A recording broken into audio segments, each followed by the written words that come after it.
Unit patroli Polsek Gunung Putri mengawal seorang driver ojek online yang takut mengantarkan pesanan makanan ke lokasi sepi dan minim penerangan pada Rabu, 3 Desember 2025, tengah malam. Pengawalan dilakukan setelah pengemudi melapor bahwa titik tujuan berada di area sepi dan rawan. Driver tersebut meminta pengawalan karena lokasi pengantaran jauh dari permukiman dan jarang dilalui warga.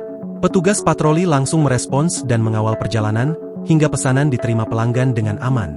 Dalam video yang diterima Kompas.com, seorang pengemudi ojol yang sedang mengantar paket makanan tampak melaju dengan sepeda motor di jalan gelap pada malam hari. Ia mengenakan jaket berwarna oranye, sementara jalan yang dilalui minim penerangan dan dikelilingi semak-semak.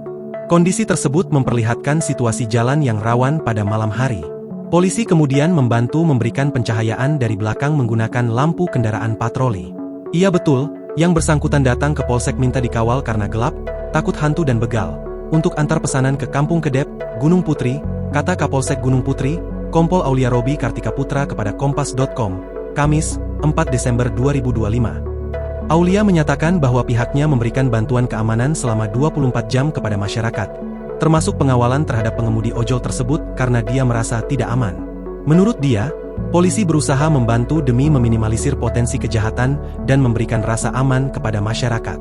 Oleh piket patroli diantar sampai tujuan oleh Aibda Munanto dan Aibda Irfan, tuturnya. Aulia menambahkan, warga yang membutuhkan pengawalan dapat menghubungi nomor darurat 110. Setiap warga yang merasa tidak aman saat melakukan perjalanan dipersilakan menghubungi layanan tersebut. Ia menegaskan bahwa pelayanan keamanan kepada warga menjadi prioritas Polsek Gunung Putri. Pengawalan terhadap driver ojol itu juga merupakan bentuk pelayanan kepolisian terhadap situasi rawan. Download Tribun X sekarang, menghadirkan lokal menjadi Indonesia.